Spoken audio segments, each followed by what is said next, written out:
प्यारे बच्चों, good morning. आज हम कक्षा 7 विषय विज्ञान वर्कशीट नंबर 23 को कर रहे हैं। प्यारे बच्चों, आज हम प्राणियों के पोषण के बारे में जानेंगे और उसमें भी जो पोषण से संबंधित जो बातें हैं वो हमने काफ़ी पढ़ ली। आज हम जो अमाशय है उसकी कहानी को जानेंगे। बहुत ही रोचक कहानी है। कहानी क्या है कि एक बार एक विलक्षण दुर्घटना हुई और जिसके कारण अमाशय की प्रणाली की खोज हुई कि अमाशय के अंदर क्या क्या होता है। सन 1822 ईस्वी में जो एलेक्सिस सेंट मार्टिन नामक एक व्यक्ति गोली लगने के कारण बुरी तरह घायल हो जाता है।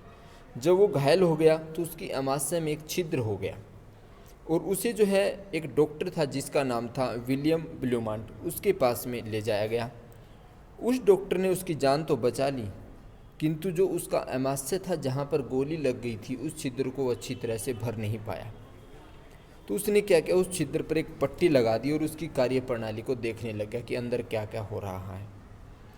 अब ब्लूमांट को उस छिद्र के अंदर से झांकने का अवसर मिल गया। उसने देखा कि अंदर क्या हो रहा है, तो उसने कुछ रोचक प्रेक्षण किए। उसने देखा कि अमाशय जो भोजन का मंथन कर रहा था, मतलब उसको एक तरह से पचा रहा था, उसकी भित्ति से तरल पदार्थ स्रावित हो रहा था, कुछ निकल रहा था। और अमाशय में ही जो हमारा HCl होता है, जो हमारे पेट के अंदर अम्ल पाया जाता है, हाइड्रोक्लोरिक अम्ल, वो अमाशय के अंदर से ही स्रावित होता है, हमारे भोजन में मिलता है और वो जो जीवाणु बाहर से भोजन में प्रवेश कर जाते हैं उनको नष्ट कर देता है। HCl हाइड्रोक्लोरिक अम्ल जो हमारे पेट में ही उत्पन्न होता है। और इसकी भित्ति से कुछ तरल पदार्थ स्रावित हो रहा था जो भोजन को पचा सकता था। वो तरल पदार्थ क्या है? हाइड्रोक्लोरिक अम्ल है, HCl। और उसने ये भी देखा कि अमाशय शुद्ध आंत में तभी खुलता है जब अमाशय में भोजन का पूरा पाचन हो जाता है। पाचन होने के बाद ही जो हमारी आंत होती है उसमें ये खुलता है। अब आगे, अब इसमें बताया गया कि दस्त। प्यारे बच्चों, कई बार आपने देखा होगा, हम कई बार कहते हैं लूज मोशन हो गया, हिंदी में इसको हम दस्त कह देते हैं, आंग्ल भाषा में आंग्ल भाषा में लूज मोशन, वैसे नॉर्मली दस्त।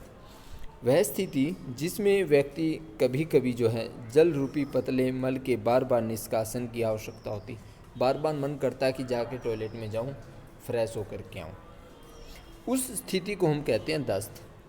और ये संक्रमण, खाद्य विषाक्तता तथा अपच के कारण होता है। भारत में विशेषकर बच्चों में यह अति सामान्य स्थिति है, बच्चों में अक्सर होता रहता है। चरमावस्था में ये घातक भी हो सकता है और इसका मुख्य कारण है शरीर से जल एवं लवण की अत्यधिक क्षति होना। इसे हमें सहजता से नहीं लेना चाहिए, तुरंत डॉक्टर के पास लेके जाना चाहिए और जाने से पूर्व रोगी को उबाल कर ठंडा किए हुए जल में एक चुटकी नमक और चीनी घोल करके पिलाना चाहिए।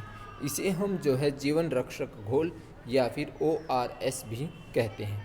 प्यारे बच्चों, ये एक विशेष बात है कि जब ज़्यादा जल रूपी निष्कासन से किसी व्यक्ति के शरीर में जो पानी की कमी हो जाती है, जब बार बार दस्त आते हैं तो व्यक्ति के शरीर में पानी की कमी हो जाती है और उस पानी की कमी को हम निर्जलीकरण कहते हैं। यदि ऐसी स्थिति आ जाए तो आपको नियमित रूप से उसे जीवन रक्षक घोल यानी कि ORS का घोल उसको बार बार देना है। इससे हम स्थिति को कम कर सकते हैं। प्यारे बच्चों, अब इसके अभ्यास के प्रश्न है ORS का अन्य नाम क्या है? तो ORS का अन्य नाम है जीवन रक्षक घोल। उस स्थिति का नाम लिखें जिसमें कभी कभी व्यक्ति को जल रूपी पतले मल के रूप में बार बार निष्कासन की आवश्यकता होती है। तो प्यारे बच्चों, वो तो दस्त है। दस्त संक्रमण कैसे होता है? तो प्यारे बच्चों, दस्त का जो संक्रमण है वो खाद्य विषाक्तन के कारण होता है। किसके कारण होता है दस्त संक्रमण? जो खाद्य विषाक्तन या फिर अपच के कारण होने से शरीर में जल व लवण की अत्यधिक क्षति हो जाती है, ठीक ना, और इसके कारण से संक्रमण हो जाता है। अब प्यारे बच्चों, हमारा प्रश्न नंबर 4 है कि जो अमाशय है उसकी कार्यप्रणाली की खोज करने वाले व्यक्ति का नाम लिखिए। तो इसकी कार्यप्रणाली की जो खोज की थी उस वैज्ञानिक का नाम है विलियम ब्लूमांट और वे एक अमेरिकी सैनिक चिकित्सक डॉक्टर थे। अब जीवन रक्षक नंबर 5 में हमें बताना है कि जीवन रक्षक घोल को हम कैसे बनाते हैं। तो प्यारे बच्चों, ORS को बनाने के लिए सबसे पहले उबाल कर ठंडा किया हुआ हम जल लेते हैं उसके पश्चात जल में चुटकी भर नमक, चीनी की मात्रा को घोल दिया जाता है। इस प्रकार जीवन रक्षक घोल तैयार हो जाता है। आशा करता हूँ मेरे प्यारे बच्चों आप इस सुरक्षित को समझ गए होंगे, और आपको वीडियो अच्छी लगी तो आप चैनल को लाइक करें, सब्सक्राइब करें और अपने दोस्तों के पास ज़रूर शेयर करें। बेल आइकन को भी प्रेस कर लें ताकि आने वाले वीडियो के नोटिफिकेशन आपको मिलते रहें। Thanks for watching Pragati Hindi YouTube channel.